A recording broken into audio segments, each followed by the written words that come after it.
ជំរាបសួរសូមស្វាគមន៍មកកាន់កម្មវិធីព័ត៌មានសំណង់អ្នកចលនាទាត់ប្រចាំសប្តាហ៍កម្មវិធីនេះនាំបងប្អូនអ្នកទៅស្វែងយល់អំពីព្រឹត្តិការណ៍ផ្សេងៗជុំវិញវិស័យសំណង់អ្នកចលនាទ្រព្យនៅកម្ពុជាកុំឲ្យខាតពេលយូរអញ្ជើញទស្សនាមេតិការព័ត៌មានប្រចាំសប្តាហ៍នេះដូចតទៅ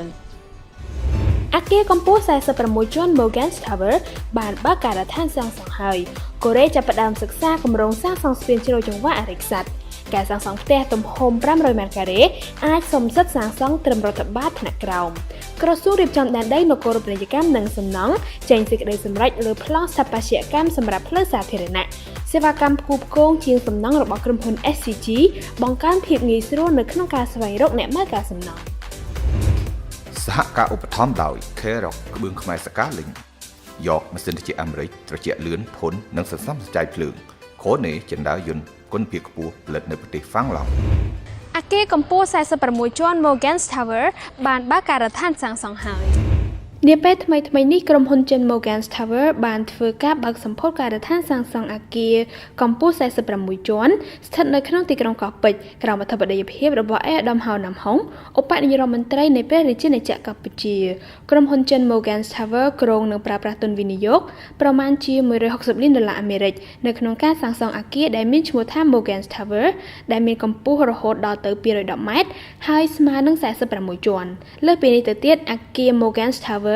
នឹងសាងសង់ឡើងដោយប្រើបច្ចេកវិទ្យាទំនើបដែលមានសមត្ថភាពអាចសន្សំសំចៃថាមពលអគ្គិសនីផងដែរថ្លែងនៅក្នុងពិធីបើកសម្ពោធការដ្ឋានសាងសង់ខាងលើនេះអាដាមហៅណាំហុងបានបង្ហាញពីក្តីសង្ឃឹមជុំវិញកិច្ចសហការរវាងក្រុមហ៊ុន Mekong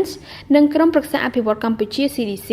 តាមរយៈការបន្តកិច្ចសហប្រតិបត្តិការយ៉ាងជិតស្និទ្ធជាទីបំផុតដើម្បីអភិវឌ្ឍវិស័យហេដ្ឋារចនាសម្ព័ន្ធសំណង់អចលនទ្រព្យព្រមទាំងវិស័យផ្សេងៗទៀតជាច្រើននៅកម្ពុជា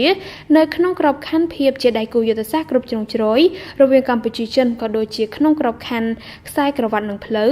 ដែលជាគំនិតផ្ដួចផ្ដើមរបស់សាធារណរដ្ឋប្រជាមានិតចិនទន្ទឹមនឹងនេះដែរអាយដាមក៏បានថ្លែងអំណរគុណចំពោះប្រទេសចិនដែលបានផ្ដល់ជំនួយយ៉ាងច្រើនដល់កម្ពុជា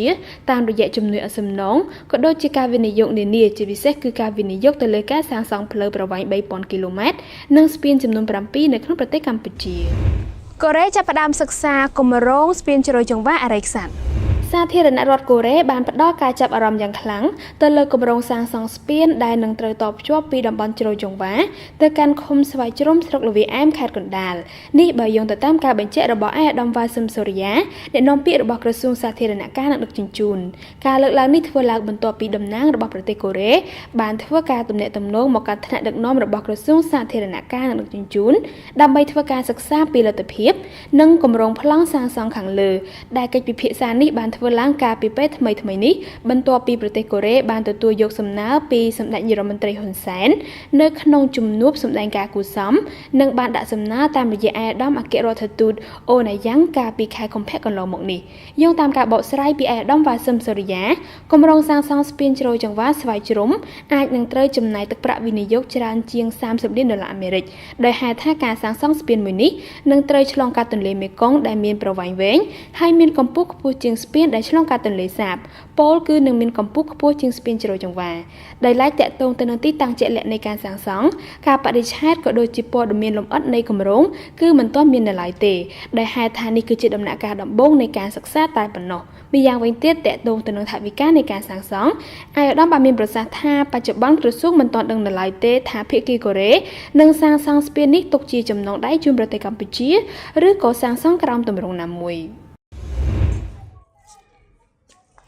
ការសាងសង់ផ្ទះទំហំ500ម៉ែត្រការ៉េអាចសំសិទ្ធសាងសង់ត្រឹមរដ្ឋបាលថ្នាក់ក្រោមដើម្បីឆ្លើយតបទៅនឹងតម្រូវការលំនៅស្ថានរបស់ប្រជាពលរដ្ឋសម្ដេចក្រឡាហោមសខេងឧបនាយករដ្ឋមន្ត្រីនិងជារដ្ឋមន្ត្រីក្រសួងមហាផ្ទៃ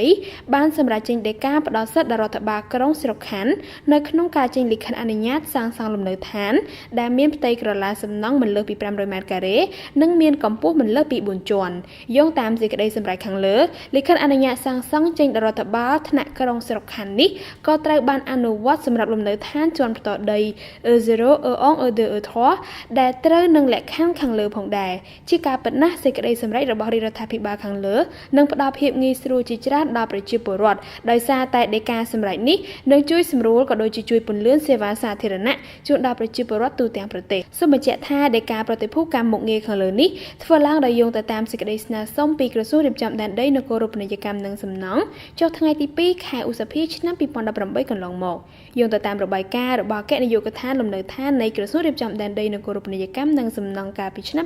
2014ប្រទេសកម្ពុជានឹងត្រូវការលំនៅឋានជាង1លានក្នុងបន្ថែមទៀតនៅក្នុងឆ្នាំ2030ដែលនៅក្នុងនោះតម្រូវការនៅក្នុងរាជធានីភ្នំពេញនឹងមានរហូតដល់ទៅ800,000ខ្នងក្រសួងរៀបចំដែនដីនគររូបនីយកម្មនិងសំណង់ចេញសេចក្តីសម្រេចលើប្លង់ស្ថាបត្យកម្មសម្រាប់ផ្លូវសាធារណៈដើម្បីធានាបាននូវសុវត្ថិភាពនិងភាពងាយស្រួលនៃការធ្វើចរាចរណ៍របស់ប្រជាពលរដ្ឋជាពិសេសជនពិការក្រសួងរៀបចំដែនដីនគររូបនីយកម្មនិងសំណង់បានចេញសេចក្តីសម្រេចស្តីពីការដាក់ឲ្យប្រើប្រាស់ប្លង់ស្ថាបត្យកម្មចិញ្ចើមផ្លូវថ្មើរជើងនិងគន្លងផ្លូវទៅចក្រយានយន្តទូទាំងរាជធានីខេត្តសេចក្តីសម្រេចខាងលើគឺបានចុះហត្ថលេខាដោយឯកឧត្តមទេសរដ្ឋមន្ត្រីជាសុផារ៉ារដ្ឋមន្ត្រីក្រសួងរៀបចំដែនដីនគររូបនីយកម្មនិងសំណង់កាលពីថ្ងៃទី6ខែមិថុនាឆ្នាំ2018យោងតាមសេចក្តីសម្រេចខាងលើគណៈកម្មាធិការរៀបចំដែនដីនិងនគររូបនីយកម្មថ្នាក់រាជធានីខេត្តនិងគណៈកម្មាធិការរៀបចំដែនដីនិងនគររូបនីយកម្មថ្នាក់ក្រុងស្រុកខណ្ឌត្រូវរៀបចំផែនការយុទ្ធសាស្ត្រនិងផែនការសកម្មភាពសម្រាប់អនុវត្តប្លង់ស្ថាបត្យកម្មខាងលើនេះដើម្បីធានាបាននូវប្រសិទ្ធភាពខ្ពស់លើសពីនេះទៅទៀតគណៈកម្មាធិការរៀបចំដែនដីនិងនគររូបនីយកម្មថ្នាក់ក្រោមជាតិត្រូវរាយការណ៍អំពីវឌ្ឍនភាពនៃការងារជាប្រចាំជូនដល់គណៈកម្មាធិការថ្នាក់ជាតិផងដែរសេវាកម្មផ្គូផ្គងជាងសំណង់របស់ក្រុមហ៊ុន SCG បង្កើនភាពងាយស្រួលនៅក្នុងការស្វែងរកអ្នកមើលការសំណង់ដើម្បីជំរុញវិស័យសំណង់ឲ្យកាន់តែប្រសើរឡើងក្រុមហ៊ុនផលិតស៊ីម៉ង់និងផ្គត់ផ្គង់សម្ភារៈសំណង់របស់ថៃ SCG បានបង្កើតសេវាកម្មផ្គូផ្គងជាងសំណង់ដែលឥតគិតថ្លៃជូនដល់ម្ចាស់លំនៅឋាននិងម្ចាស់គម្រោងអភិវឌ្ឍន៍នានាសេវាកម្ម SCG contractor matching services មួយនេះនឹងអនុញ្ញាតឲ្យម្ចាស់លំនៅឋានក៏ដូចជាម្ចាស់គម្រោងអភិវឌ្ឍន៍ស្វែងរកអ្នកមើលការសាងសង់និងសម្ភារៈសំណង់តាមរយៈការចុះឈ្មោះជាមួយនឹងក្រុមហ៊ុនផ្ទាល់បន្ទាប់ពីចុះឈ្មោះរួចហើយក្រុមហ៊ុន SCG នឹងជួយស្វែងរកអ្នកមើលការដែលសមជាមួយនឹងគម្រោងសាងសង់របស់អតិថិជនក៏ដូចជាជួយបំពេញតាមលក្ខខណ្ឌដែលអតិថិជនត្រូវការផងដែរយោងតាមប្រសាសន៍របស់លោកស៊ុំវ៉ាងម៉ាន់ភីមុនឆៃនាយកប្រចាំប្រទេសរបស់ក្រុមហ៊ុន SCG បានឲ្យដឹងថាម្ចាស់លំនៅឋាននិងម្ចាស់គម្រោងអភិវឌ្ឍន៍នានានៅកម្ពុជាគឺកំពុងប្រឈមជាមួយនឹងបញ្ហាកង្វះកម្មករជំនាញនិងអ្នកសាងសង់ហេតុនេះហើយទើបក្រុមហ៊ុន SCG សម្រេចបង្កើតកម្មវិធីនេះឡើងជាក់ស្ដែងណាស់នាពេលថ្មីៗនេះក្រុមហ៊ុន SCG បានផ្ដល់សេវាកម្មផ្គូផ្គងជាងសំណង់នេះដល់ទៅអតិថិជនដំបូងរបស់ខ្លួនដែលគម្រោងសាងសង់នេះគឺស្ថិតនៅក្នុងខេត្តព្រះសីហនុអ្នកស្រីខៀងចិន្តាមនីដែលជាម្ចាស់គម្រោងខាងលើបានមានប្រសាសន៍ថាកម្មវិធីនេះល្អ